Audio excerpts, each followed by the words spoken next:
Olá pessoal, tudo bem? Hoje é quarta-feira, dia 7 de abril de 2021 e eu sou Félix Rolim. E hoje nós temos quarta-feira especial. Pois é. E quarta-feira especial hoje é com tia Luzilmar. Luzia Luzilmar. Ela é filha de Joaca e Antônia Rolim. Pois é. E o vídeo de hoje, nós dividimos eles em 6 blocos, certo? O primeiro bloco, tia Luzilmar vai falar sobre vovó Toninha. Vamos lá? A minha mãe, Antônia de Caldas Rolim, me deu muito, apesar de eu ter andado muito nas escolas, fiz 2 faculdades e tudo, mas o exemplo de vida dela me serviu muito mais do que todo lugar que eu passei. Por exemplo, ela era muito doada para as pessoas. Ninguém precisava dela para não ser servida. Um dia, chegou um esmolé ali embaixo e disse que a mulher estava esperando neném, não tinha nem um pano. Então ela rasgou os 2 lençóis, fez coeiro e mandou tudo dobradinho, arrumado.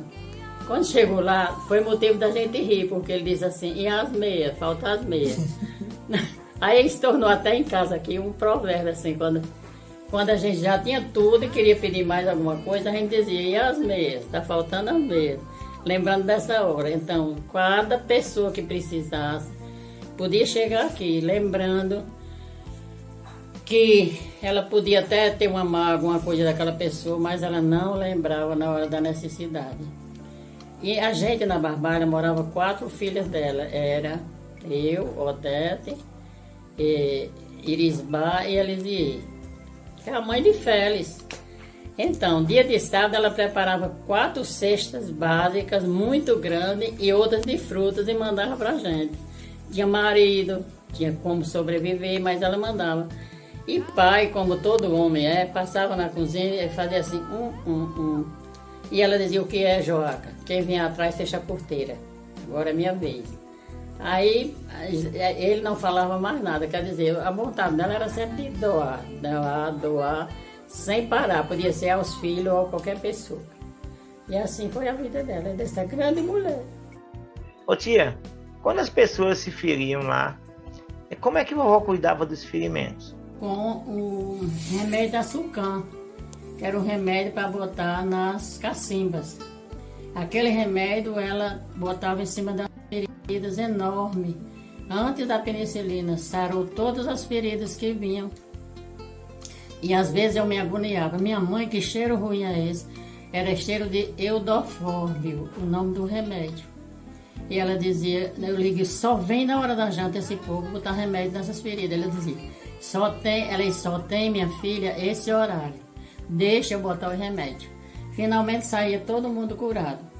Aí, eu me admiro também que ela tinha um aparelho de hospital, um aparelho de dar lavagem intestinal, que só existia nos hospitais de fora, porque nem Barbalha, nem em Juazeiro não tinha hospital. E quando a pessoa estava com o intestino parado, que chamava constipação naquela época, ela fazia lavagem intestinal pelo ânus e aí a pessoa ficava boa.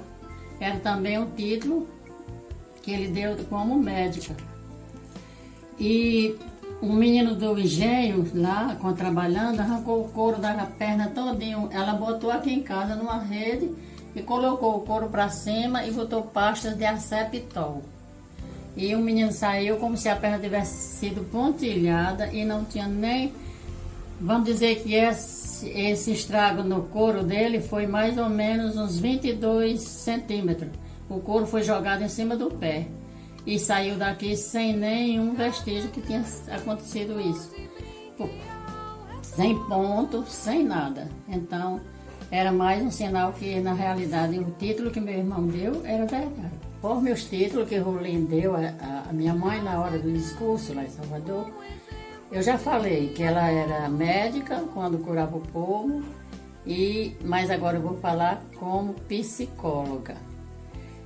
Psicóloga e filósofa é bem pertinho do outro. Então ela dizia assim, ou a gente sentia que tinha feito uma coisa bem errada, aí já vinha morta de medo. Por exemplo, quando eu fugi, casei, eu já vinha sabendo que meu pai que pediu para eu vir 15 dias depois de ter feito isso, porque ele teve hepatite aguda do choque. Mas eu esperava assim, que quando eu chegasse, ela ia me receber com muito amor, do mesmo jeito que ela fazia com as outras pessoas. E foi. Ela não disse assim, para que você fez isso? Você errou. Nada. Eu sabia que tinha errado, mas ela não lembrou nada do erro. Era uma pessoa, era como se fosse uma psicóloga mesmo, para não me causar trauma nem raiva. O meu marido, às vezes, vacilava assim na vida como marido, né? Mas nunca chegou aqui para ela dizer, lá vem esse, lá vem aquele outro, nada. Ela recebia ele com o maior amor e ainda dizia, do meu genro é o que eu quero mais bem. E ele dizia assim, se não fosse ele, eu não tinha conhecido o Caldas. E eu ficava até com raiva, assim, porque eu queria que ela se revoltasse. Ô tia, conta pra gente sobre os provérbios de vovó. Agora eu quero falar dela como filósofa, né? Ela dizia assim, as coisas, eu escrevi 153 provérbios dela, no meu livro Memorial Joaquim Tonha. E tem muitos filósofos, tem muitos provérbios que ela dizia, que eu me lembro bem, quando ela estava brigando com um irmão nosso adotivo, que era muito danado, que a gente chamava Bidão, ela dizia assim, aí eu dizia, ô mãe, cala a boca que não tem jeito pra isso daí não, a senhora está perdendo seu tempo, sua saliva. Ela dizia, tem minha filha, água mole e pedra dura, tanto bate até que fura. Ela sabia exatamente a hora de falar cada coisa. Não tinha negócio de vou dizer um provérbio e dizer na hora errada, não. Ela dizia certíssimo. Quando a gente passeava, chegava em casa meio tarde, ela dizia assim, minha filha, cachorro que muito anda, arranja rabucho para si e para seu dono. Aí ela queria dizer assim, que aquilo que a gente arranjasse por aí, também participava. Então, para mim ela era o mesmo título que meu irmão tinha dado. Era médica, era filósofa, era psicóloga, era tudo quanto era daquela mulher que ajudou a ele. Pois é. E agora no bloco 2, tia Luzimar vai falar sobre vovô. Vamos escutar? Vou falar do meu pai, que para mim foi uma pessoa assim, um exemplo de vida. Como ele fez a poesia, sem pai, sem mãe, eu e ela. Quer dizer, eles foram educados pelo tempo, pela vida, pelo que acontecia com eles mesmos, eles foram tomando como exemplo. Casaram-se com 22 anos. Ele e ela tinham a mesma idade. Mas eu tenho um artigo do Banco do Nordeste aí no Memorial que diz que ele viveu além do seu tempo. E é impressionante. Naquela época, ele já era assim, agrimensor. Se tivesse questão de terra entre duas famílias, entre pessoas da família, ele ia, media e dava ali a situação da paz. Todo mundo ficava conformado. Como juiz de paz, como é que o vovô agia assim como juiz de paz, tia? Ele era também juiz de paz entre famílias. Eu me lembro de uma família que chegou aqui, que a moça tinha, a senhora casada, namorando com outra, e o rapaz não gostou, o marido, é lógico. Mas essa situação, depois que ele conversou ali na sala muito tempo, um pouco de tempo, estava o sogro, a sogra, estava duas famílias presentes. Então saíram todos bem e o marido foi viver com a mulher. Aqui tinha feito a coisa errada. Quer dizer, o conselho dele era um conselho que bastava para as pessoas entenderem que era a vida. E assim foi, como eu disse. E um homem que viveu além de seu tempo. Olha, como cristão, eu sou difícil de entender como é que uma pessoa era daquele jeito. Porque ele tinha um negócio de adivinhar a chuva. Depois que ele ia mão. Aí eu disse a ele, pai, no Deuteronômio 18:10 diz que não podemos fazer isso. Eu vou mostrar ao senhor. Peguei a Bíblia e mostrei. Aqui proibição. Diz que Deus abomina essa raça. E ele disse, concordou, ficou calado, ficou meio triste, mas nunca mais os canais de televisão chegavam aqui, mas ele não dizia que adivinhou, que era adivinhão de chuva, não. Ele dizia que tinha juntado as experiências durante 22 anos e deu a meu filho, ele deu a Theo essas experiências. Assim, quando tal pássaro canta em tal mês, quando a Joana de Barro faz a casa virada, ele sabia a maneira de colher as experiências, saber se ia chover ou não. Então aí ele começava a profetizar, mas profetizando através dos sinais, não era adivinhando. Os adivinhões não herdarão o reino do céu. Sim. Meu pai, Joca Rolim, era uma pessoa doada de todos os dons. Era dom porque era dado por Deus. Ele não tem estudo, ele estudou somente 5 meses, mas sabia tudo. E olha lá, mais do que eu, que sou filha, que estudei, que tem formatura. Eu recebo as visitas aqui no memorial e sinto muita amor assim em mostrar quem era meu pai. Então eu peguei um livro de ata da Conferência de São Vicente e mostrei que uma pessoa que estudou tão pouco fazia conferência durante a época toda, mais de 50 anos que ele fazia essa conferência, fazia frequência, fazia as atas, fazia tudo, muito perfeita. Depois eu fiquei meio envergonhada, eu olhei para o homem e disse, também ele estudou pouco, só 5 meses na vida, por isso que a ata não tem parágrafo. Então o visitante disse a mim, quem está errado é a senhora. E eu morri de vergonha, porque eu tenho 2 formaturas e não sabia que uma ata não tinha parágrafo, e meu pai sabia. Naquela época, em 1940, por aí assim, era uma coisa que tinha tudo dentro dele. Talvez a universidade dele era celestial, porque eu nunca vi fazer tanta coisa sem ter estudo. E ele sabia disso, quer dizer, recebeu de Getúlio Vargas um diploma como engenheiro prático. E tudo isso era porque a obra dele era bem feita. E tudo que ele fazia era bem feito. O livro de ata, 1958, ele era presidente. Ele viveu nessa conferência durante 50 anos. Tanto tinha a ata, como tinha a frequência dos confrades, se chamava confrade. Se um confrade morresse, a conferência dava o caixão, dava o enterro. Mas a construção da igreja de Santo Antônio foi mais com o dinheiro dessa conferência. Porque todo ano, depois da festa de Santo Antônio, ele tinha o dinheiro da festa. Algumas pessoas chegam aqui no memorial e ficam perguntando coisas assim que não entendem. Como se diz assim, por que é que ele levantava as mãos? Aqui no verso do menino perdido, ele levantou as mãos para contar a história do menino. E toda vida que ele ia dizer se ia chover, se não ia, ele gostava sempre de levantar as mãos. Mas depois foi que eu vim entender, no dia que o canavial queimou, foi um incêndio horrível de noite, e cada um que dizia, seu Joaca, foi fulano, seu Joaca, foi fulano. Aí dizia o nome do trabalhador que tinha tocado fogo, e ele dizia, não quero saber, não quero saber. E levantava as mãos para o lado do fogo, até que o fogo parou. Depois que eu vim entender que isso era imposição de mãos, que o Espírito Santo sempre, quando quer fazer uma obra, ele usa as nossas mãos. É pelas nossas mãos que ele manda o milagre. Então, ele já sabia também disso. E eu fiquei muito feliz nessa noite do incêndio, porque eu vi a hora assim, uma revolta até do feitor, avisando quem era que tinha feito aquilo, mas ele foi até o fim, não quis saber. Foi muito importante também. No outro dia o mesmo rapaz trabalhou. Não quero saber, só quero saber se Santo Antônio vai parar esse fogo. Se Jesus para esse fogo, pedindo, finalmente o incêndio parou. Aí muitas histórias assim que ensinam que a gente tem que ter um coração de amor. Foi isso que ele ensinou à família dele. Oi, tia.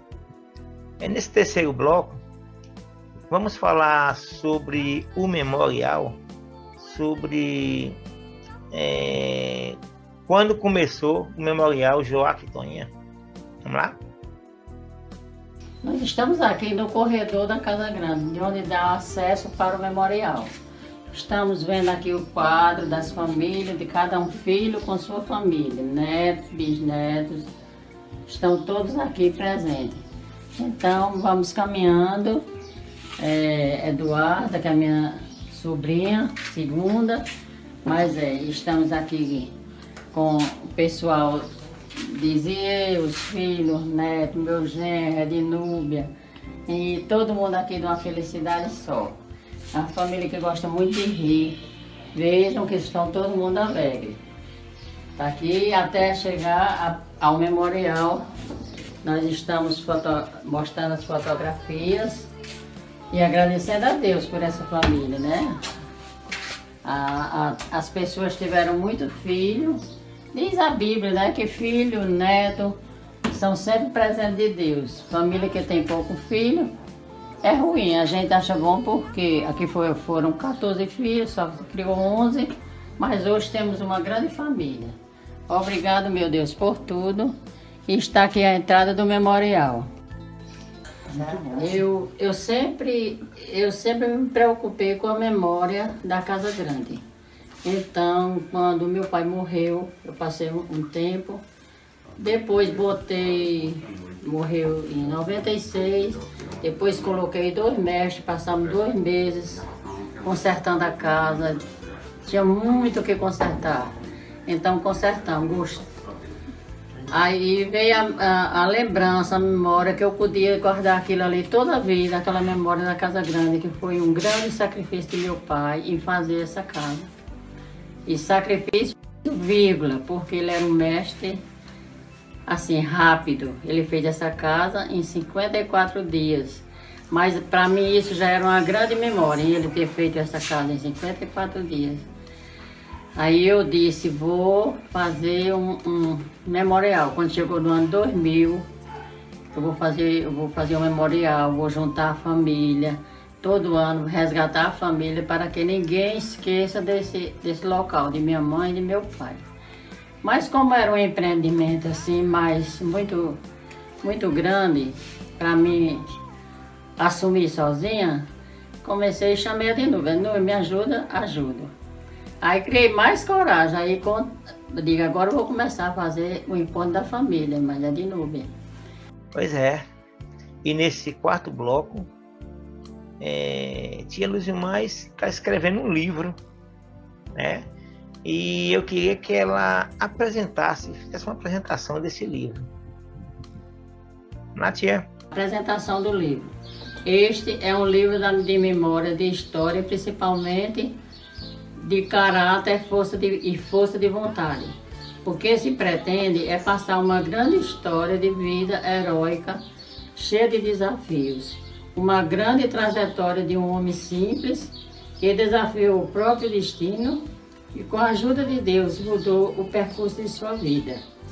A história é feita no decorrer de anos, mas sempre seguindo uma trilha de sucesso, amizade, criatividade, tentando percorrer o caminho certo de um cidadão. No desenrolar do livro, talvez você notará que se fala muito mais do Senhor Joaca, mas se sabe que de lá, ao lado de um grande homem existe sempre uma grande mulher.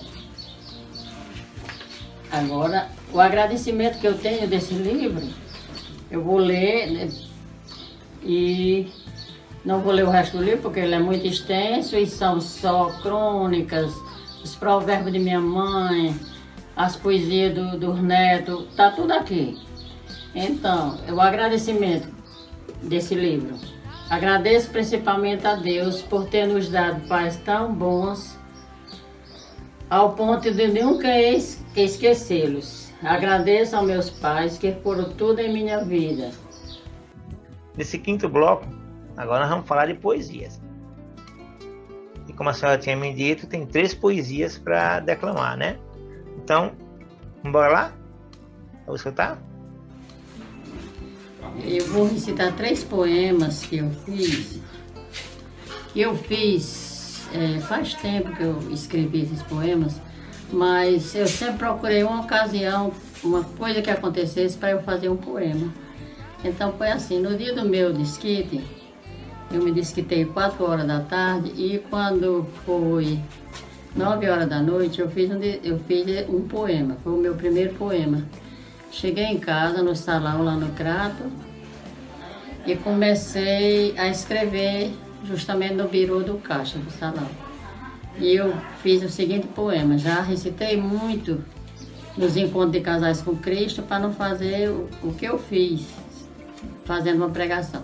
Era o seguinte: tudo findou como finda tudo. Esse é um poema do meu divórcio. Tudo findou como finda tudo, restando somente o vazio e a dor. Ficando sem esperança, restando só lembrança, sofrendo, mas acabou. Acabou a união que foi tão boa, acabou a comunhão que nos unia. Ficou somente o amor, ficou também a saudade de tudo que não ficou. Desse passado de dor, do ninho lá que foi nosso. No peito ficou remorso, na face o maldito orgulho. Esse alimento dos fracos, inimigo do perdão. Fera nascida do ódio, esse mal do coração. Foste tu, maldito orgulho, quem tudo desmoronou. Quem fez morrer o perdão e quem quis matar o amor. Agora sei, estou livre, estou vestida de orgulho. Mesmo assim ouço o barulho de vozes dizendo aguenta. Baixa a cabeça e lamenta, mesmo depois que acabou. Pode amá-lo, é teu Senhor. No segundo poema, no palco da vida. Representar foi sempre o meu papel. Fazer cinema, televisão ou circo. Seja qual for da vida o seu sentido, até nos personagens do livro de cordel. Representei, pois não é o mundo o palco e o povo uma plateia? Sem cenários brilhantes ou purpurina, representei. Quando o pano cair e a plateia aplaudir, o novo personagem será você. Raios, por favor. Quem depois de mim conhece esse Senhor? Não diga que ele é vil, marginal, covarde ou coisa assim, pois nada disso ele foi para mim. Ele foi vida, amor e esperança. Ele matou a sede de amar. Ele no ninho foi tudo que dos amantes posso imaginar. Na vida a dois que gostosura louca, como pai de meus filhos um benfeitor. Como filho de paz também foi bom, só não se continha com o seu amor. Eu perdi esse homem que foi tudo, por amor próprio e orgulho louco. O amor que ele tinha era tão grande em relação ao meu que foi tão pouco. Se eu soubesse o que sei agora, perdão e mais perdão tinha lhe dado. Em vez dessa distância escura e infinita, estávamos vivendo lado a lado. Todo homem é irmão do outro. Pronto, tia. No sexto e último bloco, eu quero as suas considerações finais para a gente poder encerrar esse vídeo, tá bom? Agradeço também a Félix por se interessar de estar nessa linha, mostrando todo o nosso sacrifício de vida, mostrando as alegrias, mostrando as férias, mostrando tudo, porque tem bisneto que não sabiam de nada da história e estão agradecendo porque estão sabendo. Então, Félix, muito obrigado por tudo. Muito obrigado a Lucinha, porque recita muito bem. Muito obrigada a todas as pessoas que se preocuparam em botar alguma coisa nesse memorial de Félix. E um bom mês para todos. Aproveitando também, vou desejar um feliz Páscoa, que nós estamos na Páscoa, a todos meus parentes, amigos, filhos e sobrinhos. E nós temos uma surpresinha para tia Luzilmar. Pois é. É uma música que ela fez em parceria com o Bosco. O Bosco vai tocar para ela agora. Vamos lá, Bosco. Tia Luzilmar, uma pessoa muito especial para mim e para todos nós. Desde cedo eu aprendi a respeitá-la pelo que ela é, pela sua dedicação, pelo seu amor e pelo pioneirismo que ela tem. Ela é vanguardista e tudo. Era uma exímia poetisa, uma exímia escritora e uma teatróloga de mão cheia. Tive o privilégio de encenar, junto com Marisa, uma peça que era denominada O Caçador e a Princesa. E, para resumir tudo, também tenho o privilégio de ser parceira musical dela. Uma certa feita lá no apartamento Lata de Sardinha, ela me veio com... Aliás, eu cheguei com a revista Manchete e justamente falava assim que o Brasil não tinha sido descoberto na Bahia, mas no Ceará. na ponta de Itaiçaba ou na Ponta Grossa, em Aracati. E na mesma hora ela escreveu aquela letra e disse: "Moço, você pode botar essa letra para mim? Uma melodia para mim aqui?" Eu disse: "Na hora, tia." Aí peguei o violão e fiz a melodia, e é o que vocês vão escutar agora. Valeu. Tia Luzimar, nós te amamos muito. Você é ímpar, não tem outra igual.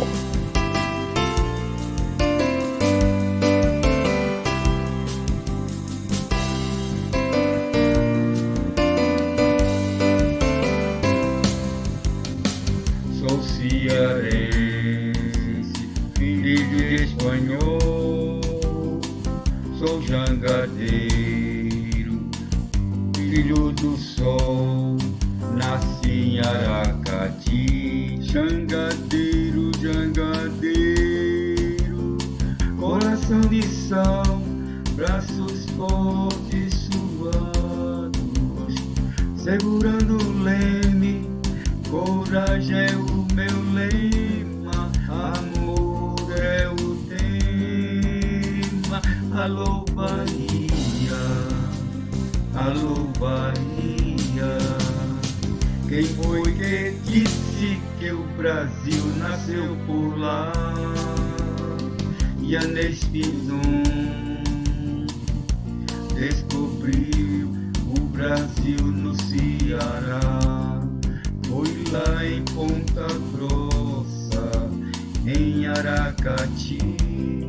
Foi lá em Ponta Grossa, e assim chamou Santa Maria de la Consolación. Santa Maria de la Consolación. Santa Maria de la Consolación. Santa Maria de la Consolación.